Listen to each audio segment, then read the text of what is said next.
नमस्कार, news makers में आपका स्वागत है। मैं हूं प्रकाश हिंदुस्तानी। आज हमारे इस कार्यक्रम में हमारे खास मेहमान हैं केंद्रीय हज कमेटी के सदस्य और हज आयोजन समिति के वाइस चेयरमैन डॉक्टर सलीम राज। हमारे स्टूडियो में आपका बहुत बहुत स्वागत है। डॉक्टर साहब, हज की यात्रा हर एक मुसलमान की ख्वाहिश होती है जी।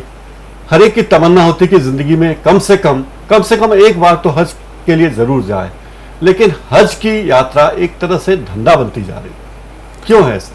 हज को वैसा से जोड़ दिया गया है और मुसलमानों पर हज फर्ज है। जिस प्रकार रोजा जरूरी है, नमाज जरूरी है, ज़कात, फितरा और हज को हज कमेटी ऑफ इंडिया 1.5 लाख रुपए ले रही है, तो हज और प्राइवेट टूर्स ले रहे हैं उसको 5 लाख रुपए। हम लगातार केंद्र सरकार से भी निवेदन करते आ रहे हैं और माननीय उच्च न्यायालय में भी एक जनहित याचिका दायर है कि हिंदुस्तान जो सऊदी हुकूमत ने मुस्लिम जनसंख्या के आधार पर 1,72,000 सीटें हमें आवंटित की है।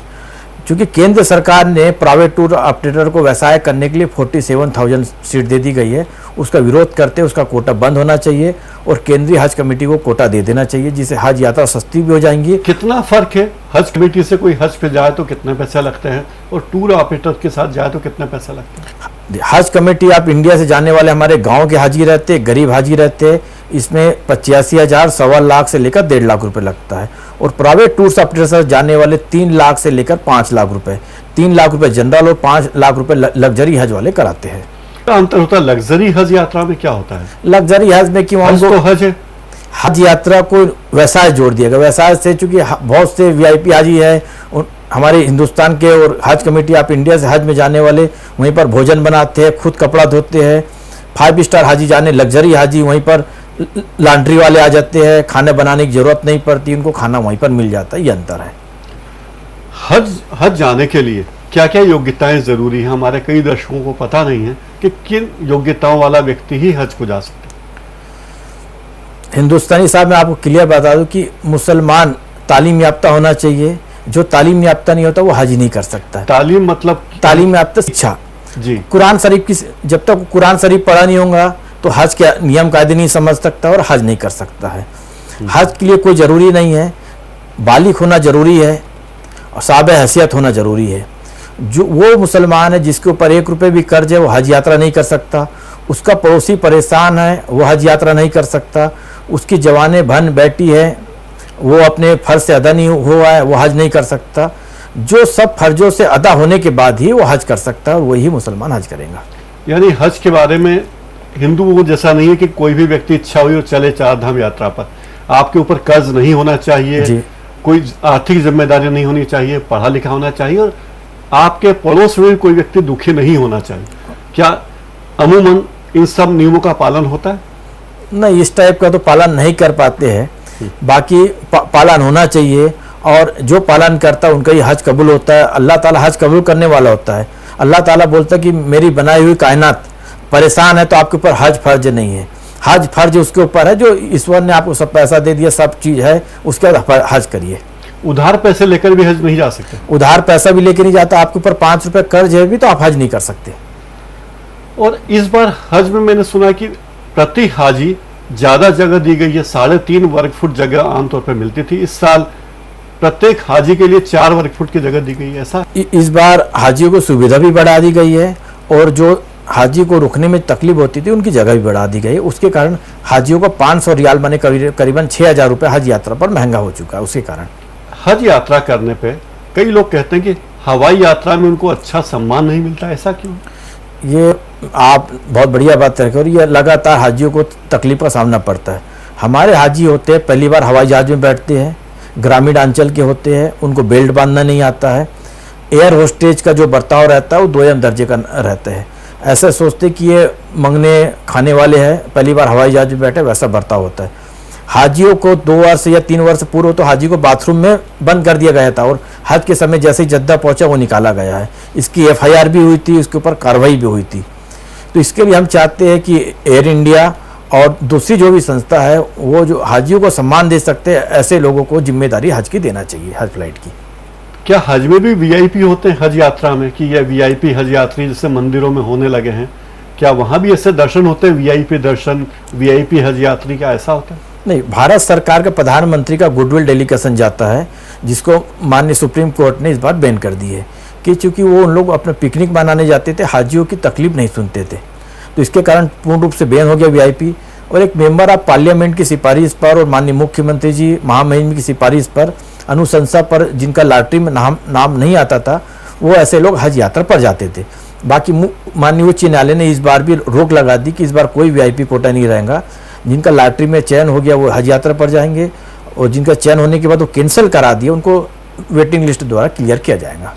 कई बार ऐसा होता है, कई लोगों को तो जिंदगी में एक बार भी हज जाने का मौका नहीं मिलता, और कई लोग हैं जो हर 2-3 साल में हज के लिए चले जाते हैं, कुछ लोग तो हर साल चले जाते हैं, तो ऐसा क्यों? ये हज कमेटी ऑफ इंडिया में से नहीं जा सकते। हज कमेटी ऑफ इंडिया में एक शपथ पत्र देना पड़ता है कि मैं 5 साल तक अभी हज यात्रा नहीं किया हूँ, ना जीवन में हज यात्रा नहीं की हूँ। ऐसे लोग हज यात्रा पर जा सकते। ये व्यवसाय करते प्राइवेट टूर्स ऑपरेटर।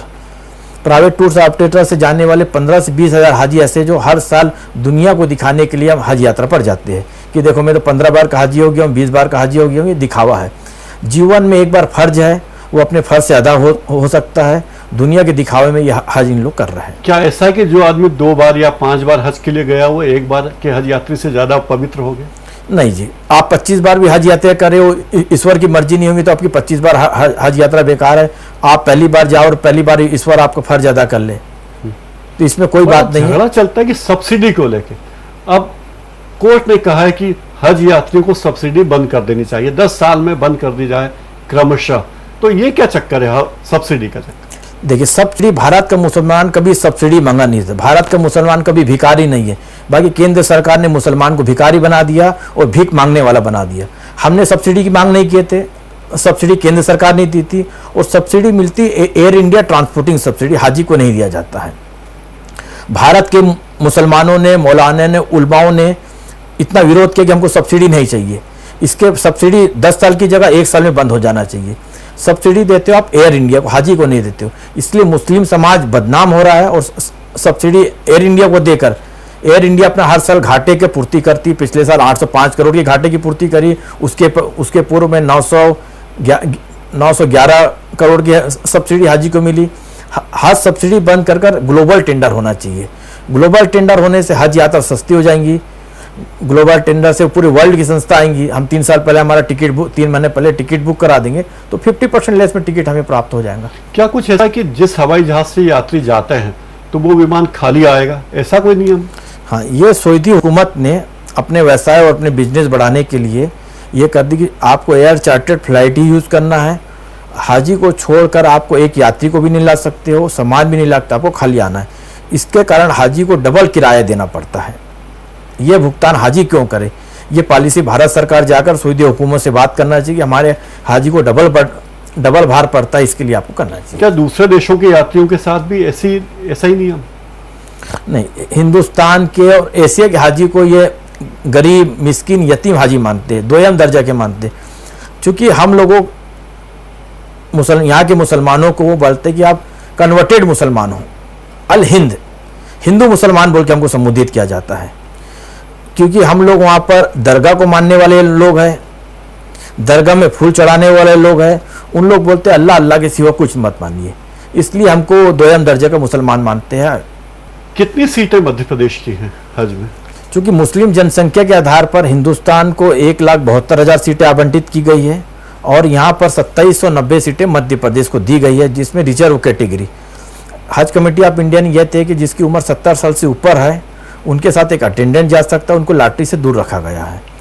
दूसरा ये कि जो लगातार 3 साल से आवेदन करते आ रहा है और उनका 4थे साल में आवेदन नहीं आ पा रहा, तो कन्फर्म है कि वो रिजर्व कैटेगरी में हज यात्रा पर जा पाएंगे। यानी 70 साल से ज़्यादा का व्यक्ति कोई हो तो उसके हज के लिए प्राथमिकता उसे मिलेगी, और अगर लगातार 3 साल तक किसी ने आवेदन किया है और उसका नंबर नहीं आया है तो उसके 4थे साल उसको प्राथमिकता में यात्रा मिलेगी। और कुछ राज्य सारी सीटें भर जाती है मध्य प्रदेश से। मध्य प्रदेश है, महाराष्ट्र है, राजस्थान है, उत्तर प्रदेश है, यहाँ पर जितने सीटें उससे ज़्यादा आवेदन आते हैं। कुछ स्टेट हमारे ऐसे हैं जैसे वेस्ट बंगाल, जितना कोटा है उससे भी कम आवेदन आते हैं। बिहार है, आसाम है, झारखंड है। यानी जितनी सीटें बिहार के लोगों को दी गई हैं उतने यात्री हज के लिए नहीं जाते जी। ऐसा नहीं होता कि मध्य प्रदेश के आदमी जाके बिहार में नाम लिखा दे कि हज के लिए अमान्य हो जाएगा, वो नहीं, उसके हज कबूल नहीं होगी अगर ऐसा करेगा तो। देखिए, हज में तो आप एक एक पाँव भी रख रहे हो तो गलत तरीके से रख रहे हो, आप गुनाहगार है। हज फार्म भर रहे हो, आप झूठ बोल के भर रहे हो तो आपका हज बेकार है। दुनिया को दिखाने के लिए हज नहीं जा रहा, आप ईश्वर को धोखा दे रहा है, माने दुनिया के हर आदमी को आप धोखा दे सकते हो। ऐसी क्या चीजें होती है जो हज करने वाला हज करके लौटता है व्यक्ति तो बदल जाता है? क्या बदलाव आ जाते हैं? हज होने के बाद ऐसा लगता है कि अपने माँ के पेट से नया जन्म लिया है। वो खाली सेवा करेगा, झूठ नहीं बोलेगा, कोई अल्लाह और इबादत सेवा करना उसका मकसद रहेगा, उसकी सेवा कोई काम नहीं रहेगा। आरक्षण की बात हमेशा होती है, आप हज कमेटी के सदस्य हैं। जब भी कोई बात होती है मुस्लिम समाज के लोग कहते हैं कि हम आरक्षण के पक्ष में नहीं हैं, लेकिन अभी सरकार ने आरक्षण दिया, इसके बारे में क्या कहेंगे? केंद्र सरकार, कांग्रेस सरकार मुसलमान को वोट बैंक समझती है, भारतीय जनता पार्टी उनको अपना समान नागरिक समझती है। दोनों में अंतर है। भारतीय जनता पार्टी बोलती है कि आर्थिक आधार पर आरक्षण होना चाहिए। आर्थिक आधार पर आरक्षण होने सबसे ज़्यादा फायदा होगा मुसलमान को, क्योंकि सबसे ज़्यादा गरीब है मुसलमान। जाति के आधार पर और भारतीय संविधान में जाति के आधार के आरक्षण की कोई प्रथा ही नहीं है। ये तय था कि सुप्रीम कोर्ट का जजमेंट आएगा और मुसलमान को आरक्षण नहीं मिलेगा। वोट बैंक की राजनीति के लिए कांग्रेस ये बर्ताव कर रही है। क्या आरक्षण समस्याओं का हल है? नहीं, बिल्कुल नहीं है। आरक्षण होना ही नहीं चाहिए। आर्थिक आधार पर आरक्षण होना चाहिए।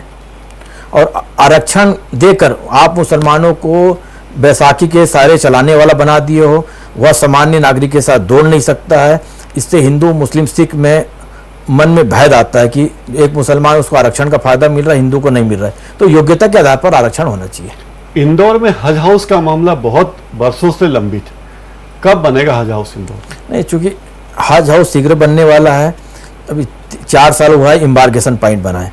इम्बार्केशन होने के बाद माननीय मुख्यमंत्री शिवराज सिंह चौहान जी ने अनुशंसा कर मध्य प्रदेश में 2 हज भवन बनेंगे, एक इंदौर में बनेगा, एक भोपाल में बनेगा। और इस वर्ष से अल्लाह से गुजारिश करते कि अगले वर्ष वही हमारे हज हाउस से हाजी जाएंगे। इतनी परेशानी होती है हाजियों को, साल भर तक उनका सामान नहीं मिलता, कोई उनकी देखभाल नहीं करता, ऐसी अव्यवस्था क्यों? जब आपकी कमेटी, इंतजामिया कमेटी आपकी, क्या करती कमेटी? 2 दिन पूर्व भारत सरकार के नागरिक उड्डयन मंत्रालय के साथ बैठक हुई। इसके पूर्व उनको इंटरनेशनल पैसेंजर नहीं माना जाता था, जिसके कारण हाजियों के लगेज में टैग नहीं लगाता था। टैग लगने के नहीं के कारण उन पाकिस्तान का लगेज हमारे पास आ गया और हमारा लगेज पाकिस्तान चले गया। कुछ लगेज बांग्लादेश के हमारे पास आ गए। तो पिछले साल से और ये साल पॉलिसी अपनाई गई कि हाजियों को उसके नाम के साथ टैग लगाया जाएगा, इसके पूर्व नहीं लगाया जाता है। 200 मध्य प्रदेश के हाजियों को सामान रुका गया है, वो शीघ्र ही आ जाएंगे और लगातार हम कोशिश कर रहे हैं।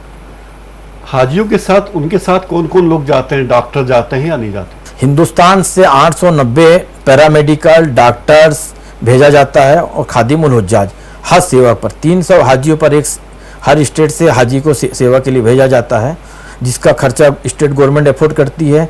और करीबन 5 करोड़ की हर साल हम सेंट्रल हज कमेटी के द्वारा वहाँ पर दवाई जद्दा में पहुँचाई जाती है, सऊदी अरबिया में हाजियों के लिए। एक बड़ा घोटाला कुछ लोग करते हैं, वो ये कि जब लोग हज के लिए जाते हैं, उनका नाम निकलता है, उसके लिए मंजूर होता है, तो यहाँ कुछ लोग ये कहते हैं कि आपको हज जाना है तो आपके पास विदेशी मुद्रा होना ज़रूरी है, सऊदी रियाल होना ज़रूरी है, और वो महंगे दामों पर लोगों को विदेशी मुद्रा बेचते हैं और इस तरह धोखाधड़ी करके लाखों रुपए कमाते हैं, लेकिन अभी तक कोई व्यक्ति पकड़ा नहीं गया। पिछली बार इंडोसिंड बैंक से मेरी चर्चा हुई, HDFC से हुई, ICICI बैंक से हुई।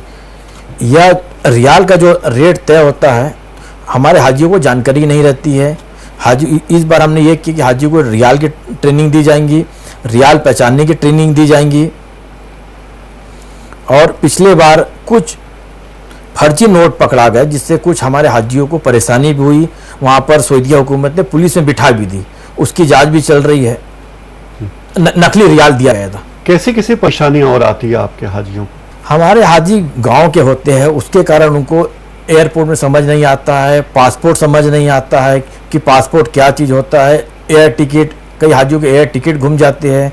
हाजी हमारा सबसे ज़्यादा सामान की चिंता करता है कि मेरा सामान नहीं आया, मेरा सामान नहीं आया, क्योंकि इंटरनेशनल पैसेंजर होने के कारण आप जहाँ पर स्थान में रुकते हो वहीं पर आपका सामान पहुँचाया जाता है। इसके लिए हाजी को परेशान होना पड़ता है। जद्दा में 10-10, 12-12 घंटे रुकना पड़ता है हाजियों को। आप कितनी बार हज कर चुके हैं? मैं हज 6 बार कर चुका हूँ और 10 से 12 बार उम्रा कर चुका हूँ हाँ। तो आप क्यों ये जरूरत लगी आपको इतनी बार हज करने की, जब आपने कहा कि एक बार ही अगर आपकी हज कबूल कर ली अल्लाह ताला ने जी। तो दोबारा हज जाने की जरूरत नहीं, क्यों बार बार गया? मैं आपने दूसरे हाजियों का अधिकार मार लिया? आपने हज कितने बार गए, इसलिए मैं हज व्यवस्था को लिए मैं गया था वहाँ पर। अच्छा, क्योंकि भारत सरकार का एक्ट है कि मुस्लिम मिनिस्टर्स वहाँ पर रहना कंपलसरी है, और सेंट्रल हज कमेटी के जो भी प्रतिनिधि है, हाँ, हज अरेंजमेंट के चेयरमैन वाइस चेयरमैन कंपलसरी है। जितने बार हज का एग्रीमेंट होगा हमको वहाँ पर जाना जरूरी है। फर्स्ट हाजी से लेकर लास्ट हाजी तक हमको चिंता करना जरूरी है, इसलिए बारंबार जाना पड़ता है। उनकी खिदमत करने के लिए आप कहते हैं? उनकी खिदमत के साथ में हमारे हज भी हो जाते हैं, ये हम किस्मतशाली अपने आप को समझते हैं। आमतौर पर कितने दिनों में हज यात्रा होती है? अपने यहाँ भारत के लोग 40 दिनों के लिए यात्रा करते हैं, कुछ देशों के लोग 5 दिन के लिए करते हैं, तो वास्तव में कितने दिन की हज यात्रा? हज टोटल है 5 दिन का। मीना अराफात मुजल्फा और शैतान को 3 दिन का अंकरीब मानना, वो हज है। उसके बाद 3 दिन आपको मदीना शरीफ पे रहना है। ऐसे 5 दिन में हज। हिंदुस्तान के हमारे हाजी जीवन में पहली बार जाते हैं, गरीब रहते हैं, तो वो सोचते कि जीवन में अगली बार मौका मिले ना मिले, इसलिए ज़्यादा से ज़्यादा दिन रहने का। प्राइवेट टूर्स ऑपरेटर वाले 25 दिन से 30 दिन में वापस ले आते हैं। हज कमेटी ऑफ इंडिया 40 दिन से 42 दिन के अंदर वापस लाती है। बाकी पिछली बार चर्चा है कि हम इसको दिन कम करने वाले हैं, 25 से 30 दिन के हज पिछली बार हो जाएंगे, पिछले साल। तो जो व्यक्ति यहाँ से हज के लिए गया जी, तो इतने दिन उसके वहाँ रुकने की व्यवस्था, ज्यादा दिन रुक के हर रोज दर्शन कर सकता है वहाँ के? नहीं, हज को 3 कैटेगरी बात दी गई है। पहला ग्रीन कैटेगरी, 0 से 1500 मीटर तक फर्स्ट कैटेगरी होती है। उसके बाद वाइट कैटेगरी, उसके बाद अजीजिया। अजीजिया में हाजियों को ट्रांसपोर्टिंग फ्री दिया गया है। जैसे ही बिल्डिंग से उतरेगा, बस में बैठ के हमारे हरम शरीफ में आके दर्शन कर सकता है, हज के पूरे अरकान कर सकता है, नमाज पढ़ सकता है, फिर वापस जा सकता है। और हमारा जो एग्रीमेंट होता है कि आप 5 दिन रुकिए बिल्डिंग में, 25 दिन रुकिए, 6 महीने रुकिए, वो हमारे से साल भर का ही किराया लेता है बिल्डिंग। उसका किराया साल भर का ही होता है? साल भर का पूरा हमसे किराया ले लेते हैं। आप चाहे 5 दिन रुकिए, चाहे 25 दिन रुकिए। तो इसलिए आप सोचते हैं कि ज्यादा दिन वहाँ ज़्यादा से ज़्यादा हाजिर रुक जाए। क्या उसमें लोगों को लगता है कि हमारी ज्यादा दुआ कबूल हुई, ऐसा लगता है लोगों को? हाँ, अपने आपको हाजी को लगता है कि मैं रोज जा रहा हूँ, रोज दर्शन कर रहा हूँ, रोज मेरी दुआएं कबूल होंगी। ज़्यादा से ज़्यादा दुआ मांगता है, ज़्यादा से ज़्यादा रहने का मौका मिल जाता है उसको। कब से हज यात्रा शुरू होने वाली इस साल? इस बार टेंटेटिव तारीख कौन सी है? 17 नवंबर के बाद गवर्नमेंट हमको कोई भी एक तारीख डिसाइड कर देंगी। इस बार हज अकबरी होने का चांसेस है, जो बहुत कई वर्षों में एक बार आता है। शुक्रवार के दिन, जुम्मे के दिन हज होने की उम्मीद है, उसके कारण तारीख तय हो रही है। शुक्रवार को हज अकबरी होना इस बार। डॉक्टर सलीम, आप हमारे स्टूडियो आए, हमसे बहुत सारी बातें की, हमारे दर्शकों को आपने नई बातें मुझसे बताई। आपका बहुत बहुत शुक्रिया। बहुत बहुत धन्यवाद। न्यूज़ मेकर्स में फिलहाल इतना ही।